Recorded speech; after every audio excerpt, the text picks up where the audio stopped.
time to talk sports. It's Hacksaw's Headlines, a panorama of the world of sports, stories, comments, and opinions. Now, here's iconic sports talk show host Lee Hacksaw Hamilton and co-host John Riley.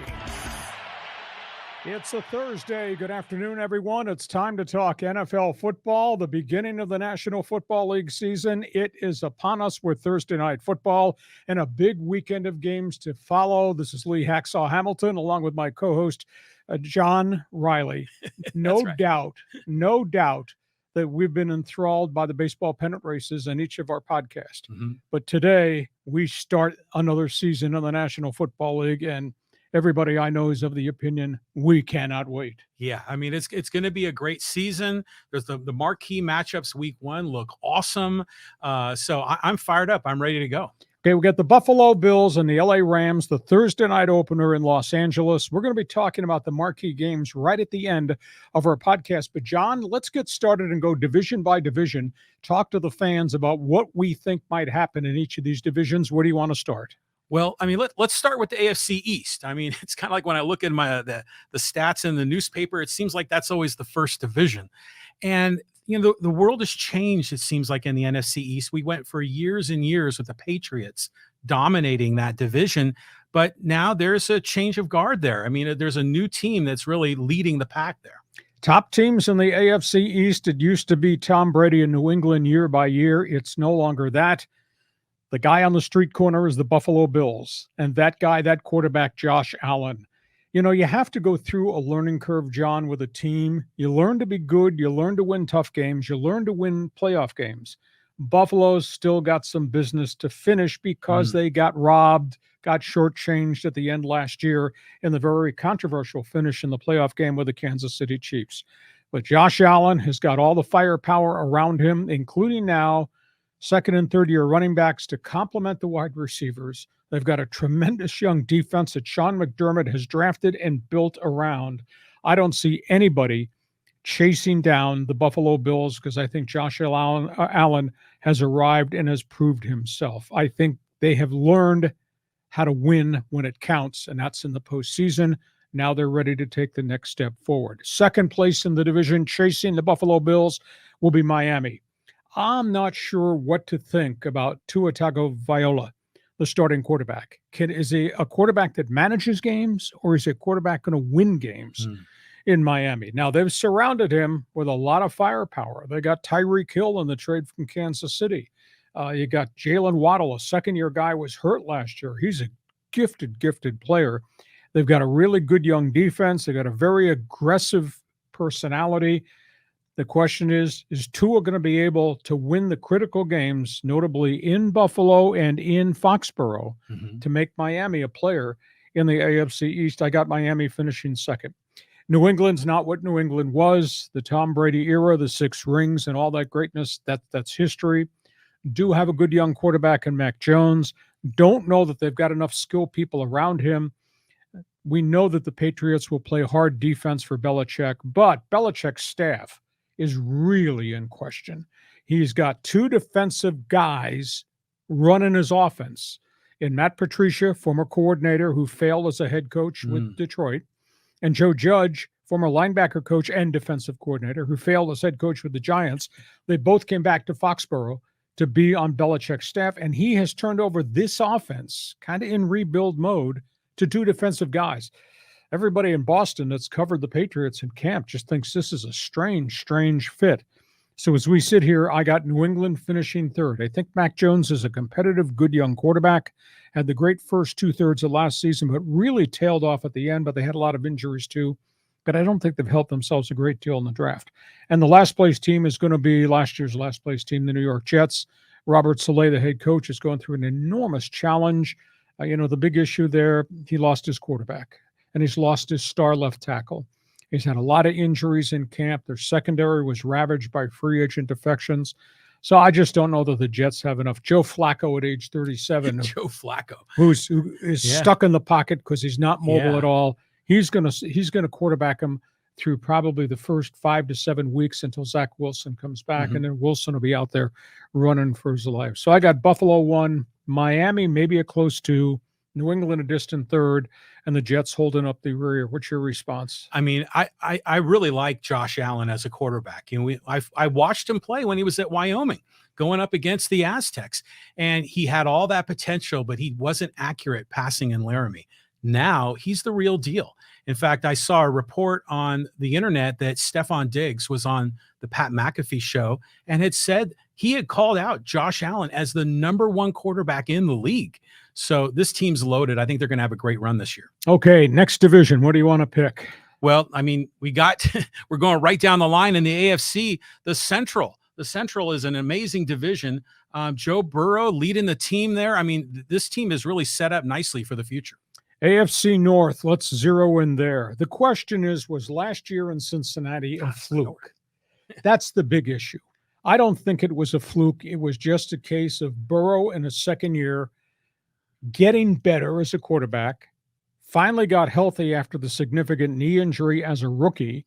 And now they've added 3 offensive linemen in the draft and in free agency to fix what was the weak link in that team. And Burrow took a bad beating as a rookie.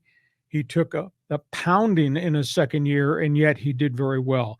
But they got every ingredient you want. This kid, Jamar Chase from LSU, he had 1,300 yards receiving last year. And they got a veteran running back in Joe Mixon, although I think they're going to be a throw-first offense. I think Cincinnati's for real. They got a lot of young guns on the defense that they've drafted.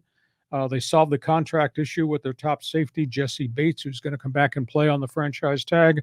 So I believe that they are for real. I don't think it was a one-hit wonder in Cincinnati. Now, Baltimore, they got Lamar Jackson. They're finally healthy at running back. They lost all their running backs in training camp last year, and then they lost offensive linemen on top of it. Well, everybody who was hurt last year, including their star left tackle, Ronnie Stanley, is back. And all those running backs are back. And Lamar is back, and he continues to grow as a quarterback. I think they've got enough wide receivers to complement the greatness of that quarterback who throws it, who runs it, makes things happen.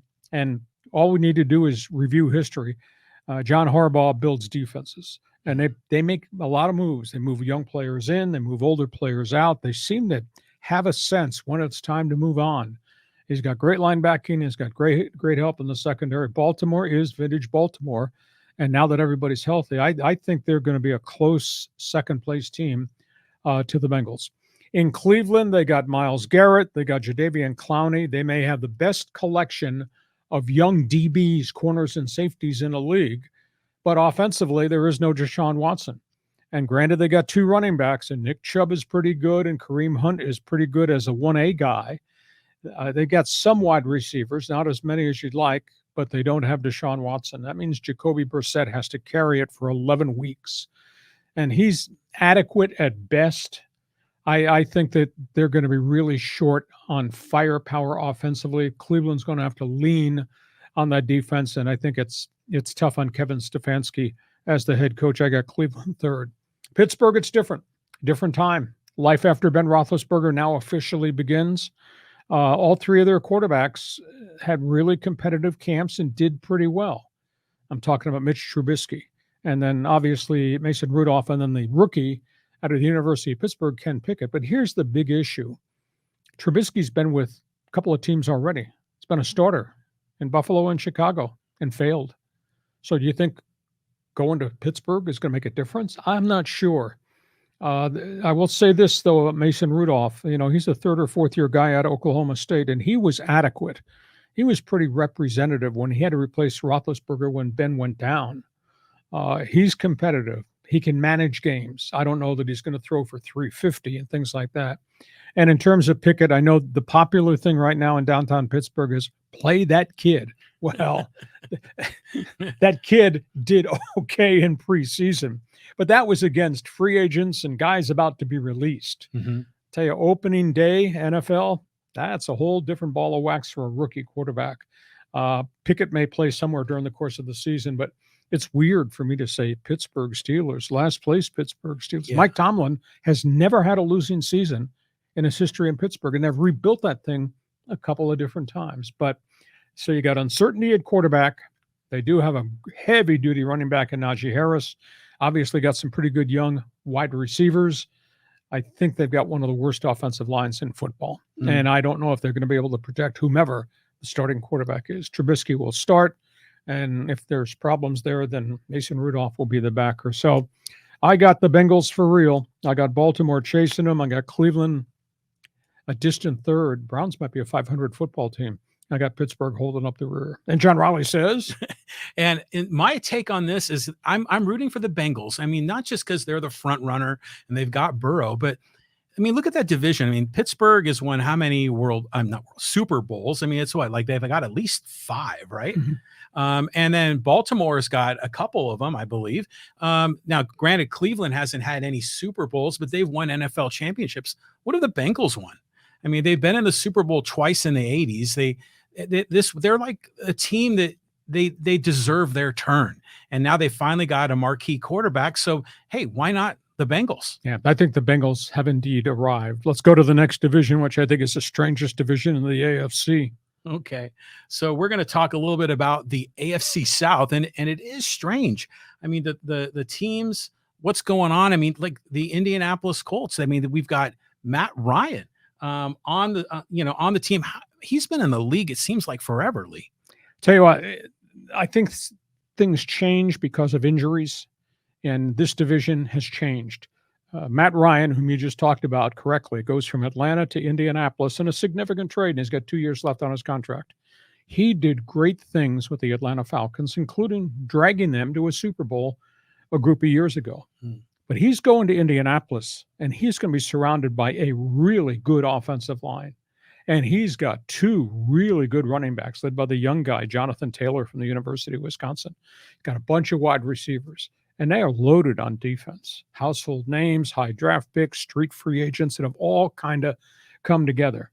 Matt Ryan's going to experience, I think, a really good season. In fact, I think he's going to go through what the ex-Charger star Phillip Rivers went through when Rivers left San Diego and left LA and wound up going to Indianapolis for that 1 year. And Phillip had a really great statistical season because he was surrounded by good people. Matt Ryan's going to be surrounded by the same thing. So I got Indianapolis to win because I think they got every component that Matt Ryan needs. He's got a really good offensive line led by Quentin Nelson. He's got heavy duty running backs. He's got wide receivers who can catch the ball, make plays. He's got tight ends too. So I got Indianapolis to win in the AFC South. The strange team to me is Tennessee. I just don't know what to make of the Titans right now. Last year, they gave ground. Last year, Derrick Henry got hurt, coming off of a foot injury. Just wasn't the same player when he came back. Now, maybe an offseason of rehab will help him. Ryan Tannehill regressed. I was really disappointed in Ryan Tannehill. I didn't think that he had anywhere near the kind of statistical season he needed to have, and surely not comparable to what he had the year before when suddenly he just arrived as an established guy. But established guy maybe because he had the great running back Derrick Henry. So at this point, I think there really are question marks about Tannehill. And, they did draft Malik Henry out of Liberty University, starting quarterback there. Now, he's a small college kid trying to play in the NFL. I should say Malik Willis. Willis might be the heir apparent to Tannehill. If Tannehill gets hurt, Willis probably winds up playing this season. I'm not sure he's really ready. But so I don't know if Tennessee's in a little bit of transition. They had a lot of injuries in their offensive line. You got a lot of mileage on all those guys in the offensive line too. And John, as you know, you wake up one morning and you're an old man, or you wake up one morning and all these guys have injuries. Yeah. So Tennessee got a taste of that last season, kind of fell off the pace. In Jacksonville, they got the Clemson quarterback Trevor Lawrence. They got Doug Peterson, who's a real bright light as a head coach. Just don't think they have enough players. And Lawrence can't do it by himself, and he's going to have to do it by himself again because they had not survived the mess a year ago this time with Urban Meyer. And now you got Peterson, who I think is a really intelligent offensive X's and O's guy. And I think in the big picture of things, he'll do a pretty good job with Trevor Lawrence, but they just don't have enough players on that roster in Jacksonville. And picking up the rear in Houston, what's bad about Houston? Summer weather, heat and humidity. What's bad about Houston? Texans football. Right. Franchise a disaster. They've got the young Stanford quarterback Davis Mills that they kind of threw on the field last year. And he competed. I think he threw 13 touchdowns, only 10 interceptions, had a high percentage completion rate. But not a lot of talent on that roster. So that's a big issue there. And I just think the rebuild, and I got Lovie Smith as head coach, the rebuild is just going to take forever, I think, in Houston. So I got the Colts running away in the South. Tennessee, somewhere in that mix for second place, and then Jacksonville and Houston fighting to see who's going to have the higher draft pick. Yeah, I mean, I really am struggling to figure out what to make of this division. I mean, like you said, Matt Ryan is kind of slotting into what Phillip Rivers had a few years ago. And yeah, maybe he's got the talent. Maybe that can work. I just think a little bit about, it was about 3 years or so ago, we were in Nashville. Downtown Nashville. You've been there before, Yes. Lee? And it's just a great place. And the stadium is right there across the river.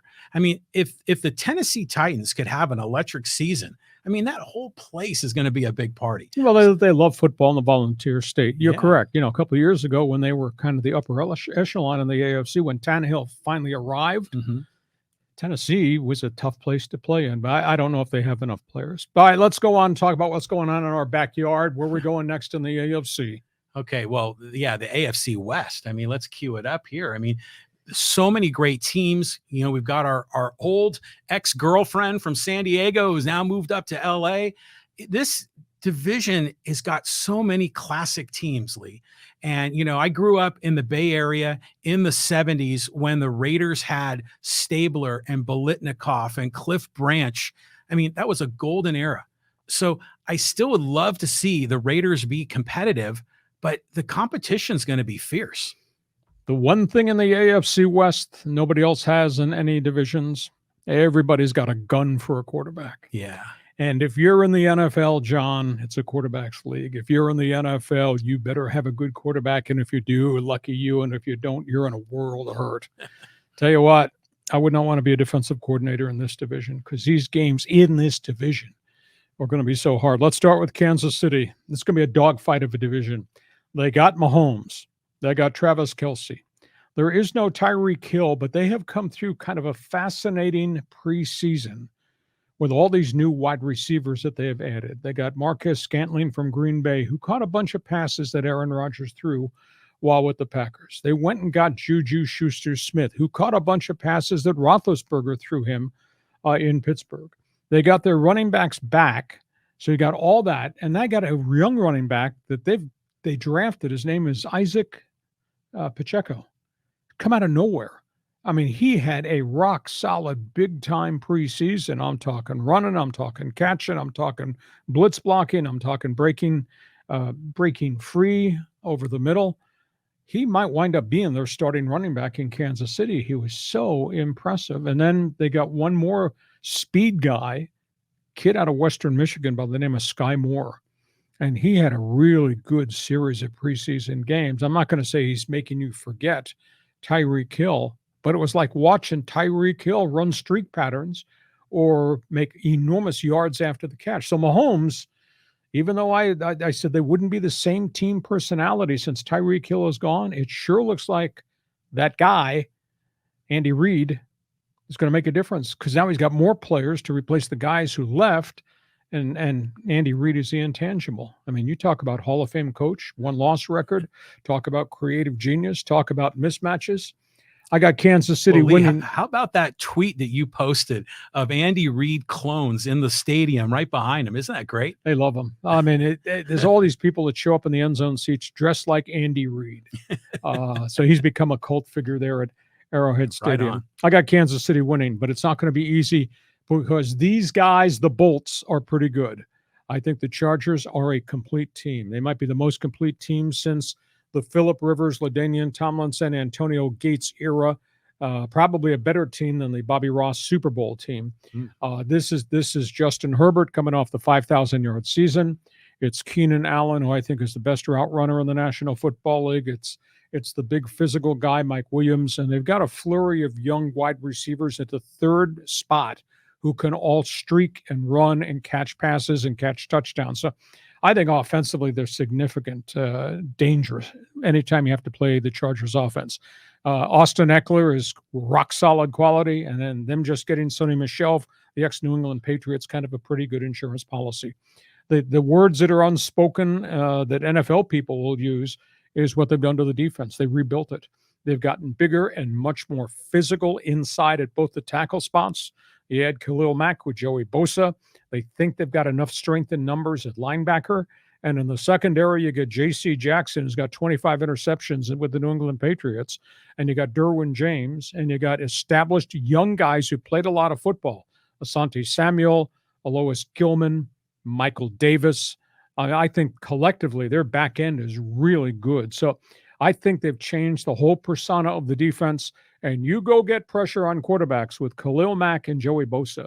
That makes your secondary much more dangerous. So I think the Chargers are very much a complete team. I think the Chargers in Kansas City are going to be, quote, in a dogfight for first place.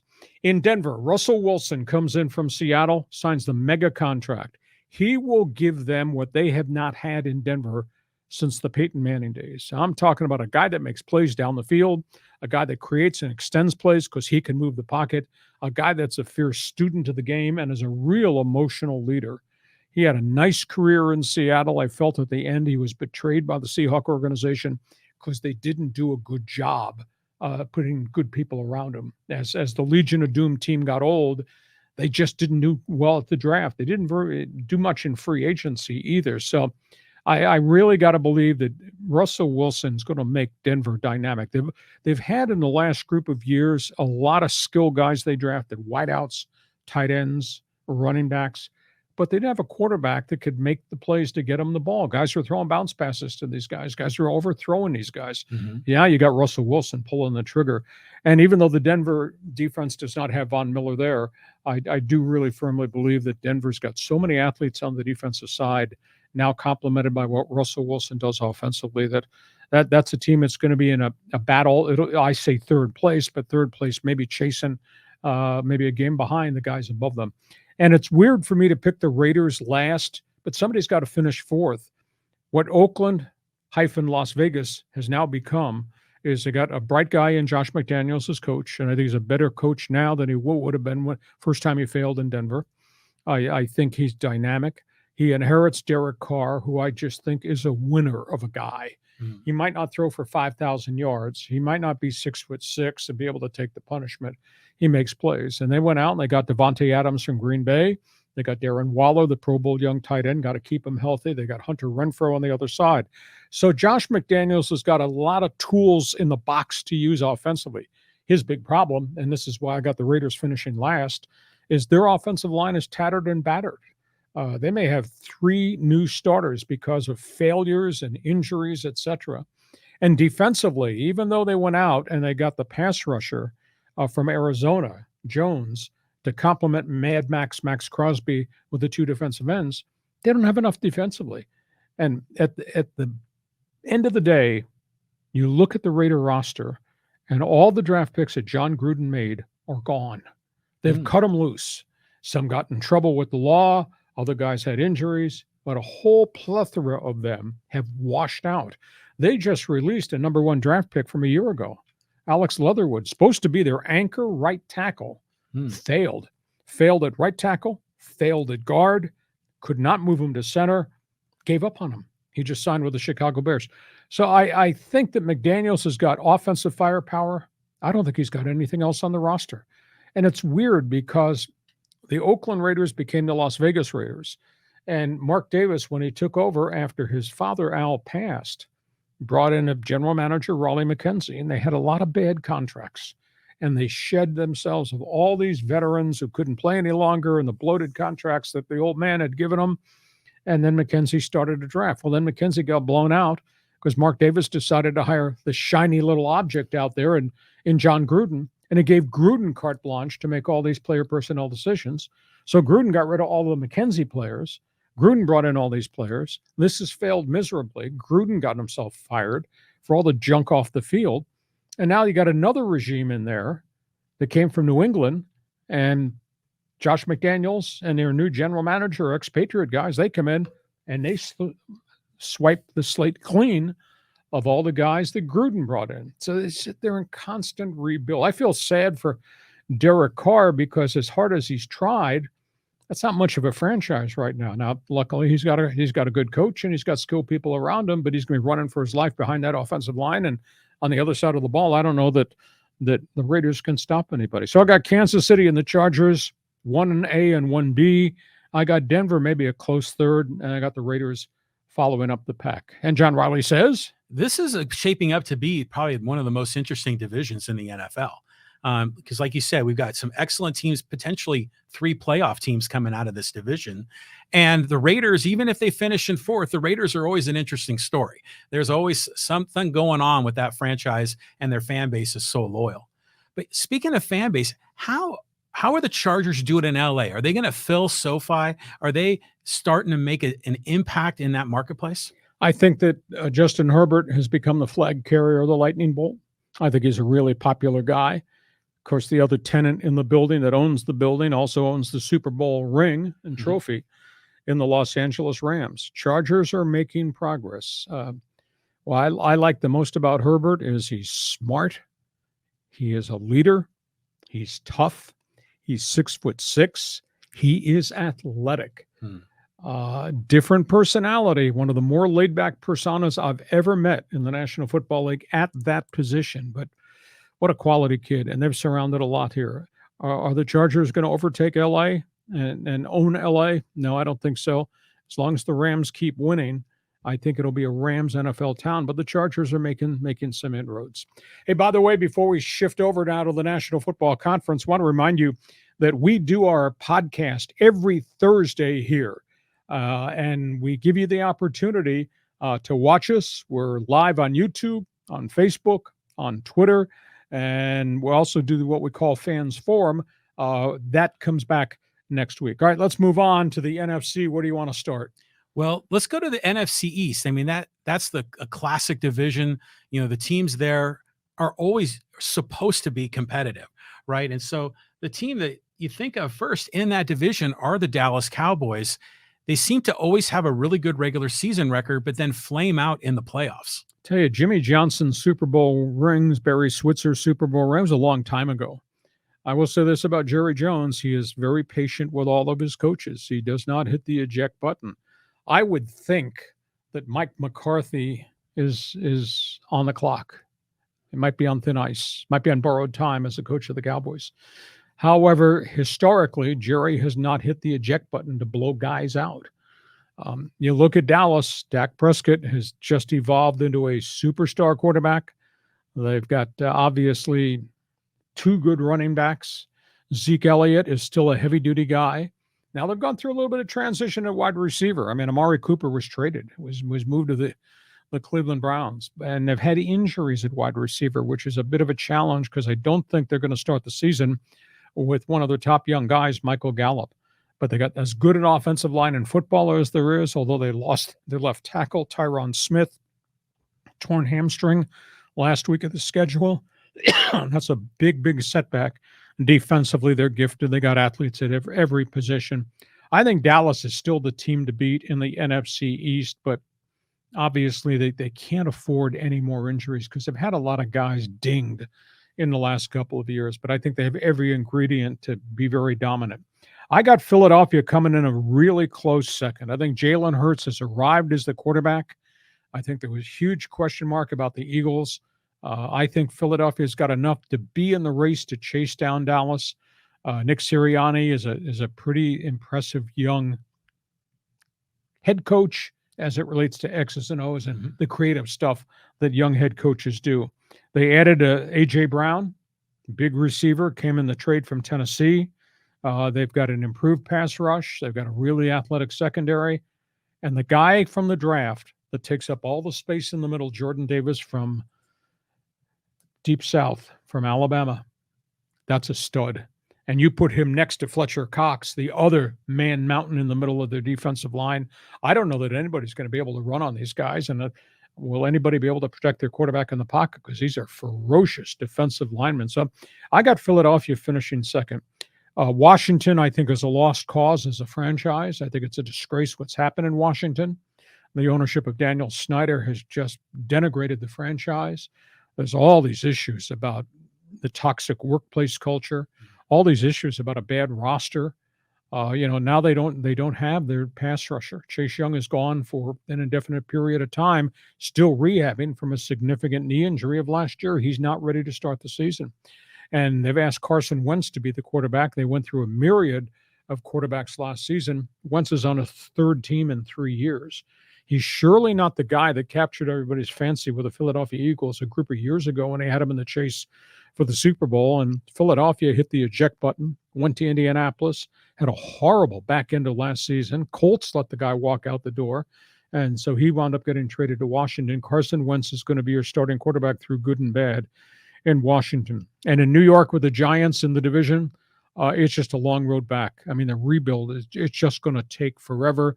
And they fired Dave Gettleman as the general manager. They fired Joe Judge after 1 year as head coach. So they got new leadership that came in from Buffalo to run the franchise.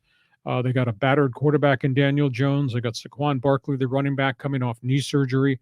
They've overpaid for wide receivers. Kenny Golladay, it's not panned out. Have kind of shifted everything in the offensive line, had high draft picks. It didn't work. So they're just beginning what I think is going to be a real painful chunk of time for the Giants to be competitive, much less be a playoff team. So I got Dallas 1, Philadelphia maybe 1A. I got Washington and the Giants fighting to stay at a last place in the division. Yeah, gone are the days when this was the most loaded division in the NFL. And we would always see the champion of that division would often be a Super Bowl team, and the wild card there was a tough team as well. This is going to be kind of a drag of a division. I mean, compared to the AFC West and the NFC West and a lot of other divisions. But Dallas is always a soap opera. Jerry Jones. I mean, they've got the Jerry world there right down in Arlington. So are they still America's team? I don't know, but there's going to be some interesting storylines with the Dallas They're Cowboys. a pretty good football team, even if you don't like Jerry Jones, who historically has been a pretty good owner in terms of signing players, developing players, drafting players. Not a big free agent guy. So I think football-wise, Dallas is there. Now let's go from that power division to one that I think is probably the weakest division in the NFL. Yeah, so I guess we're talking now about the NFC North and what's going on there with the Green Bay Packers, with Aaron Rodgers. It seems that I hear more about Aaron Rodgers and his comments off the field, whether he's on the Joe Rogan podcast or some of the other things that he's up to. But yeah, this is another crazy division with a lot of teams that have storied histories. But what are they going to do in 2022? Well, what are you going to do? Because that guy's in Green Bay, and that guy is headed towards the twilight of what is going to be a Hall of Fame career. And I'll say this about Aaron Rodgers. The guy's in grudge mode all the time, and I think that fuels him. I don't think he's ever forgiven the world that he wasn't drafted high coming out of the University of California. And I don't think he ever forgave the world that he wasn't recruited by anybody. He had to go play junior college at Butte Junior College before he went to Cal. But you talk about stud. He's got it all. And, he's, I'm not going to say a flaky personality, but he's evolved as kind of a unique guy with opinions about anything and everything. Yeah. Not that I want to hear them, but so be it. Yeah. But he's got 2 heavy-duty running backs, and I think that's a huge thing. As kid Austin Dillon to complement the other running back. It's just a really impressive power game they've got. Granted, Devontae Adams is gone, but they got a host of young guys that they drafted. They got a kid from North Dakota State, Christian Watson, who I think is going to be the next young star receiver in the National Football League. And the thing that's lost in all the equation, everybody talks about Matt LaFleur, X's and O's, relationship. Their record over the last 3 years is absolutely spectacular. 39 wins. I think it's, yeah. And I think the other factor is nobody pays attention to what they're doing defensively. They have drafted stud linemen and corners who can cover and run. And you go to Lambeau Field, you're going to get punched in the mouth. I mean, they play really physical football. It's tough enough going in there with a crowd. It's tough enough going in there when the weather is wintry, and it becomes winter November 1st in Green Bay. But their defense that's an unsung hero. The rest of the division is a mishmash.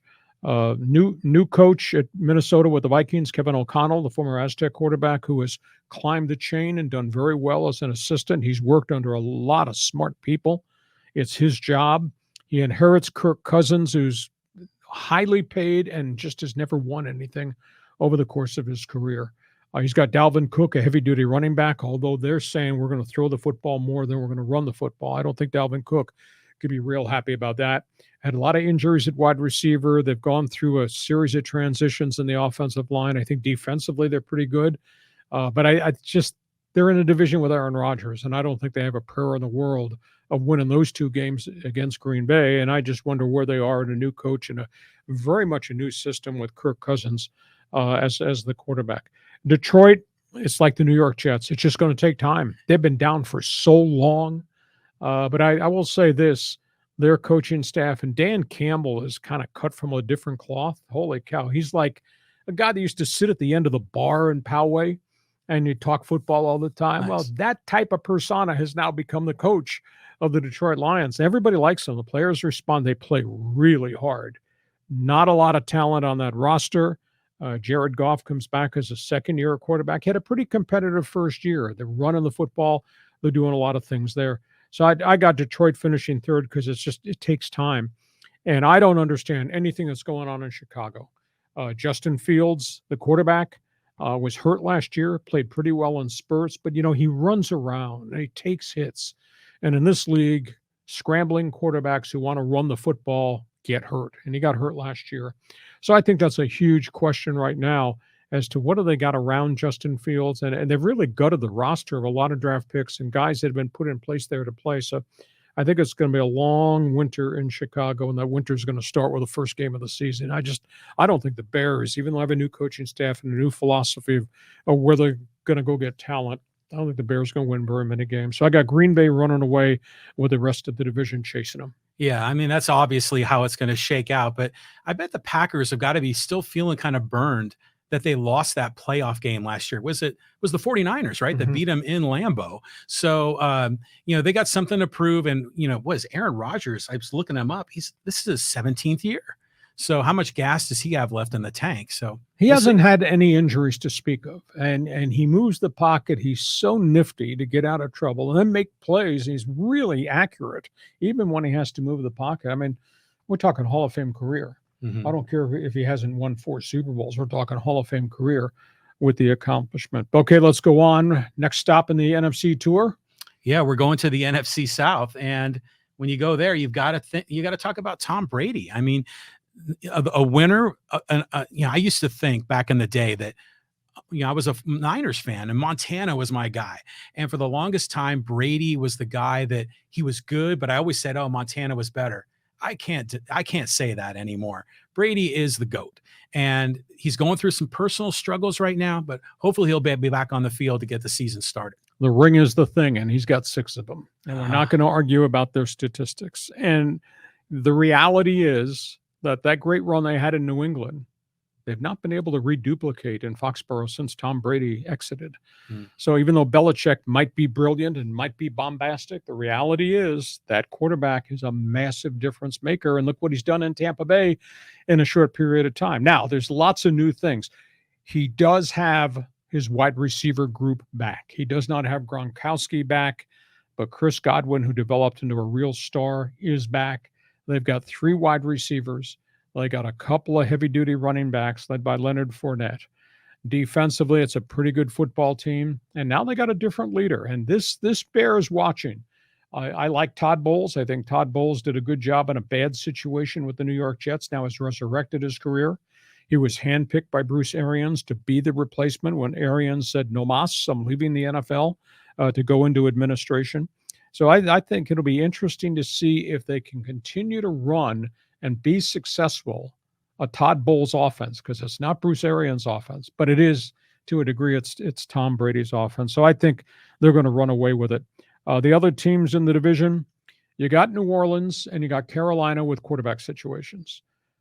There is no Sean Payton in New Orleans. That bears watching, because the guy they hired to replace Sean Payton, Dennis Allen, has not had a history of success as a head coach. I was really surprised they stayed in-house and they elevated him to head coach, because he was a coach for the Raiders and they were bleeping miserable. So I was a little bit surprised with that hire, but they do have Michael Thomas finally healthy. They got Alvin Kamara finally healthy. They've got good support guys at wide receiver, second, third, and fourth guys. Rock solid offensive line. pretty good defense. That's the one thing that Dennis Allen excels at is X's and O's and ABCs at playing defense the right way. Jameis Winston is the quarterback. Now, I will say this under Sean Payton. He put his thumb down on Jameis Winston. Winston was an ex-Tampa Bay guy. And you knew a couple things about Jameis Winston in Tampa Bay. He would throw for a pile of yards.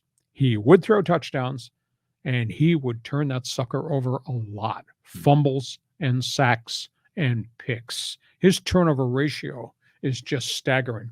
Now, he did well under Sean Payton because Payton put him under his thumb. We're going to run it, and you're going to read it, and this is how you're going to make the play, and you're not going to do what you used to do. And he didn't. And then he got hurt, had a bad knee injury last season. So it is Jameis Winston's team. Carolina's got Baker Mayfield at quarterback, and he's on a mission. He needs to prove something after what happened in Cleveland or the way he was treated in Cleveland or the way he was perceived in Cleveland.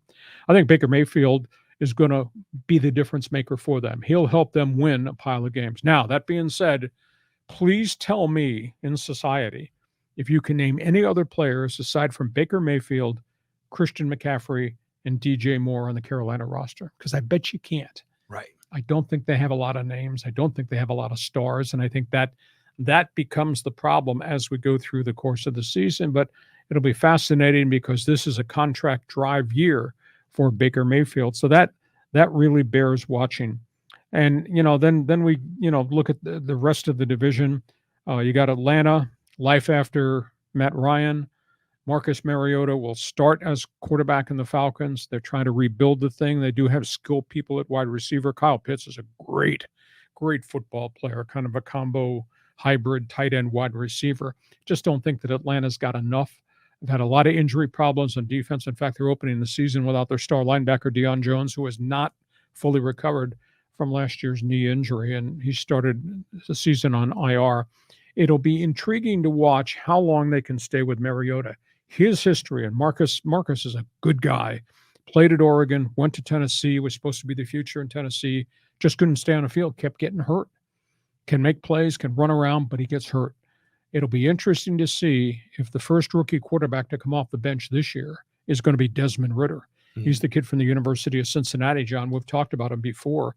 He had a real good preseason. He played a lot of games, took a lot of snaps in preseason, didn't panic, didn't turn it over. He's got an easygoing persona. And he did the same thing at University of Cincinnati. They'd step outside that conference and they play big-time teams. He didn't fall apart. So that's the one that bears watching. Ridder might wind up being the starting quarterback before we go too deep into the season if Mariota struggles, or if it's typical Mariota, he gets hurt. But it's Tom Terrific in Tampa, and everybody else is chasing the Buccaneers. Yeah, I mean, it's definitely, Tom Brady's world. It's Tom Brady's division. But it's interesting that you bring up some of those names, Marcus Mariota, Jameis Winston. I mean, they played in the Rose Bowl against each other, mm-hmm. like, what was it, 7 or 8 years ago for NCAA, what was it, a semifinal for the BCS? So it's kind of nice to see those names appearing in the division. They're still playing ball, but it's Tom Brady's world, no doubt about it. On we go to the last division, and this might be the second best division, I think, in the NFL, John.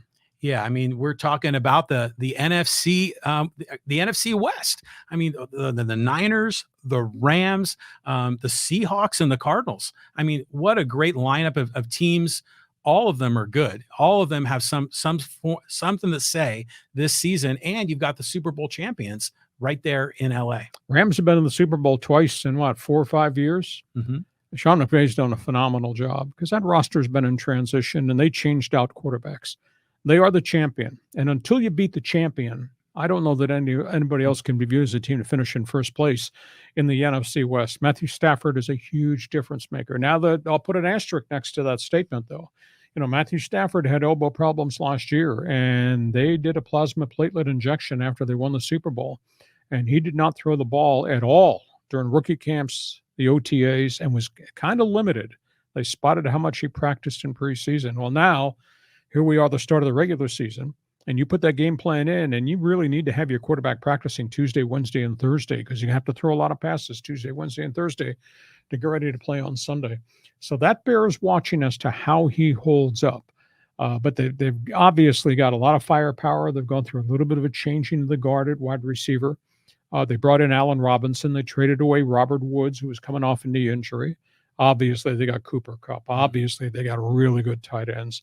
They've not been a heavy-duty run team. Maybe they're going to grow into that a little bit more. I do think Stafford needs to have better run support. They don't have their left tackle. Andrew Whitworth has retired at age 41. That might be a Hall of Fame career that has just left the building. Defensively, they got Aaron Donald, and he's a load. And defensively, they got all types of components that work that run Sean McVay's defense. Until you beat the champion, they are still the champion. I got the Rams winning the division.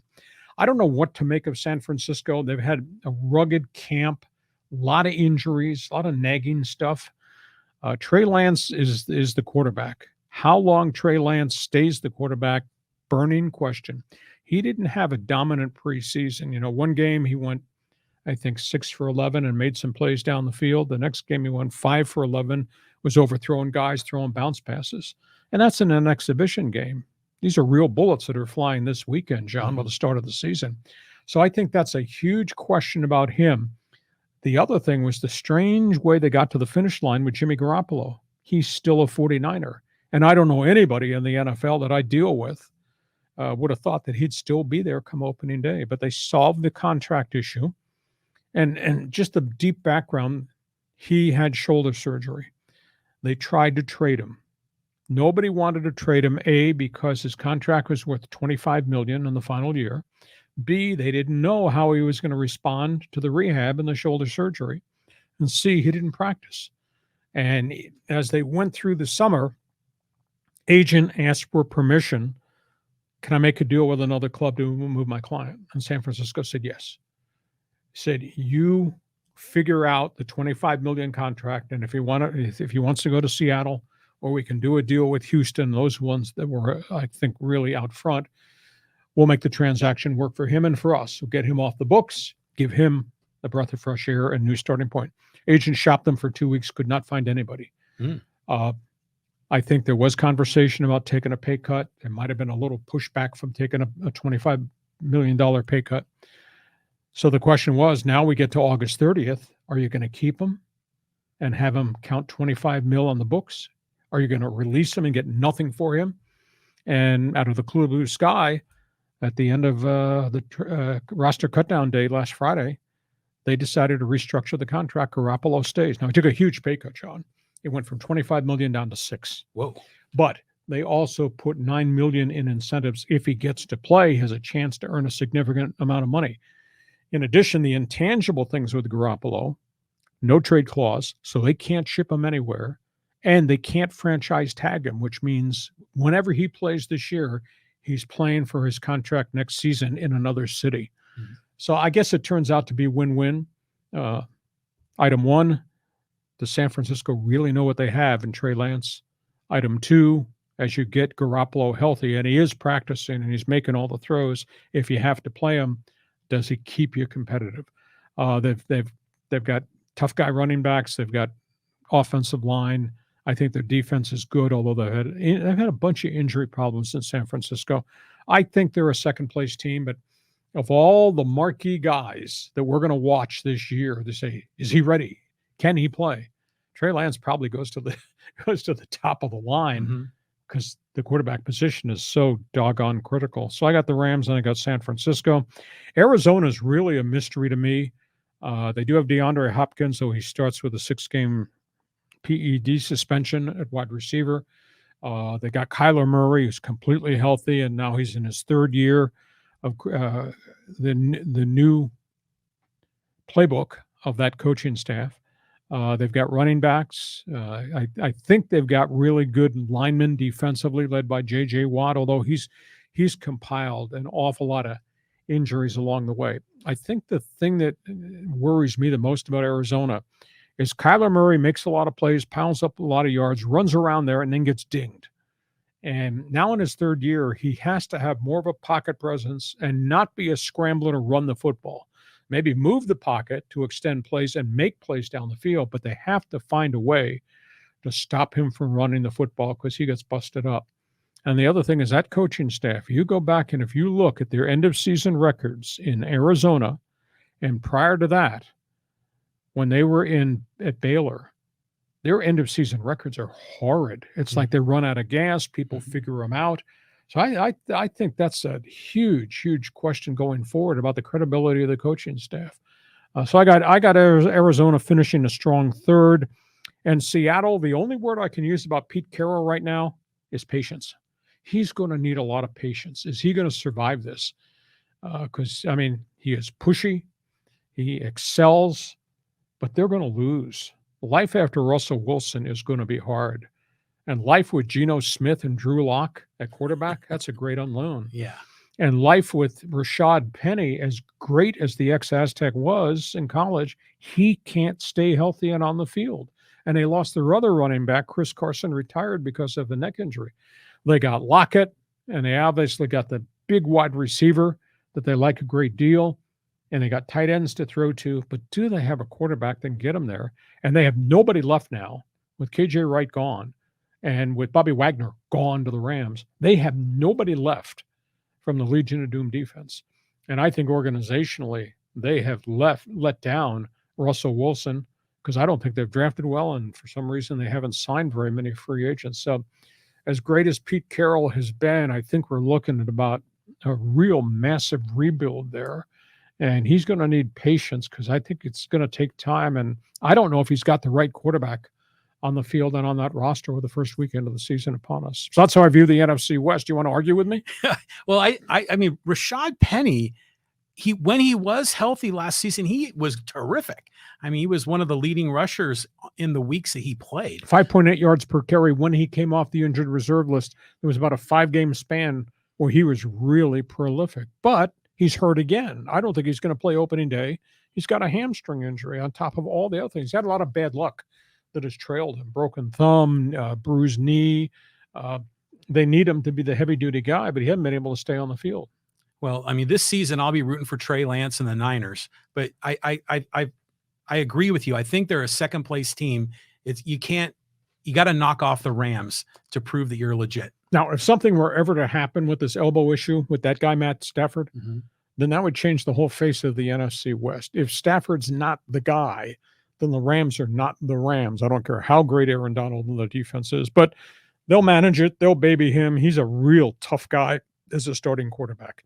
All right, so that being said, now that we've gone division by division, let's talk about the opening games of the season that start tonight. We got the Rams and we got Buffalo at SoFi Stadium. Thursday night lid lifter. Doesn't get any better than that. Josh Allen versus Matthew Stafford. The Rams versus the upstart Buffalo Bills. Who do you think is going to win? Well, I mean, the Rams are at home at SoFi. It's hard to go against the Rams, but I'll be rooting for Josh Allen and the Bills. I think Buffalo could pull off an upset here. I agree with you wholeheartedly. Interesting game. Do you love me? You didn't love me. You got rid of me. We're talking Carolina, Cleveland. Baker Mayfield facing the dog pound, facing the Browns, facing all the angst from people who wear orange, how he was treated, etc. He's giving me in grudge mode. If Deshaun Watson were starting for Cleveland, I think it'd be a walkover, but he's not. I don't know. Is there an upset in the making? Can Baker hang in there against Myles Garrett and Jadeveon Clowney and that great secondary that Cleveland's got led by Denzel Ward? Well, I think you said it. I mean, there aren't a lot of names on that team that you have confidence. I mean, what does Baker Mayfield have around him? But I'll be rooting for Baker. I mean, going back to the dog pound, and yeah, let's see if he can prove it. I think the Browns too much defense for Baker Mayfield. Another reunion game. That is Russell Wilson wearing orange. That's Russell Wilson, Denver Broncos playing in Seattle against the Seahawks. Now, he didn't leave on bad terms. I think he's beloved there. Russell Wilson might be a Hall of Famer. He'd probably go in as a Seahawk. But he's taken the Broncos into Seattle. How electric is that going to be? Because the 12th man loves their team in the Pacific Northwest. And even though he used to be one of them, he's not one of them now. No, he's not. But he'll still get a big round of applause. They still love him there. But I think you got to go with Denver in that game. Okay, we march on. Kansas City, Arizona. This one's been lost on the schedule. People haven't been paying attention to this one. But this is a huge game for Andy Reid and a huge game for Mahomes, because of the division they're in, and you got Arizona out there trying to prove something. So I think this is going to be a really tough game. I got to go with Patrick Mahomes because I'm just a believer in Andy Reid and everything, but this is not going to be easy. No, it's not. I mean, this is going to be a great game. My son, by the way, is a huge Cardinals fan. That was the team that he adopted when the Chargers skipped town. So we've been following a lot of Arizona. So that's where my heart's going to be on this game. Tampa Bay, Dallas. This is pretty cool. You got Tom Brady. You got Dak Prescott. What a way to open the season. Somebody's going to go home Sunday night with a black eye and a loss. I'm not sure who it's going to be. I think Dallas is really, really tough defensively. And I think Dallas is so physical on offense. I'm picking the Cowboys. Oh, yeah, you got to go with Dallas. But, is Tom Brady going to be of sound mind? I mean, he's got a lot of personal challenges right now. Hopefully he's ready to play. Raiders, Chargers. A lot of history here, although I don't think history means anything these days. I mean, every Charger fan that I cross paths with hates the Raiders. And every time they bring up the history of Holy Roller and Al Davis and Ken Stabler. Well, that was 1,500 years ago. Was, yeah. I deal with the reality of where we are right now. Could the Raiders come in and beat the Bolts? Yeah, they could if strange things happen. I just don't think that Josh McDaniels has got enough people on that side of the ball defensively to handle everything that that quarterback, Justin Herbert's going to bring at the line of scrimmage. I think the Chargers beat them. I think they beat their brains out. It'll be crazy, though, because you asked a question right at the beginning of the podcast in the battle for LA, where the Chargers are in terms of fan support. Mm-hmm. What happens if the stadium is colored silver and black? I mean, that would be an embarrassment considering how everybody around the nation thinks the Chargers are really the team to beat. But what if Charger fan has sold his ticket to the guy wearing silver and black and all that paint? Boy, that'll be a bad look, a bad optic. But I got the Chargers winning the game. Won't be easy, but I just think they got way too much firepower. Yeah, I mean, it's going to be a walk in the park, I think, for Justin Herbert. And to your point, you're right. I mean, there are a lot of really loyal Raider fans in Northern California, Southern California, and they come out rain or shine. Shall be fun. First weekend of the NFL season is upcoming, beginning tonight. Hope you follow us all year long on our podcast. We're here every Thursday talking sports. We thought it'd be fun to circle in on the NFL division by division race. And a program reminder, hope you'll check my website, leehacksawhamilton.com. It's all written. Best 15 minutes in radio, Hacksaw's headline, my one man's opinion column, and of course the link to our Thursday weekly podcast. And you can follow us and watch us on Facebook, on YouTube, and on Twitter. John, have yourself a great opening weekend of the schedule. We'll chat with you next week. Right on, Lee. Looking forward to it. My pleasure. Thank you. Join us again for Hacksaw's Headlines on YouTube, Facebook, and Twitter. And find the audio version on your favorite podcast apps. Touchdown, San Diego! For more content, go to LeeHacksawHamilton.com.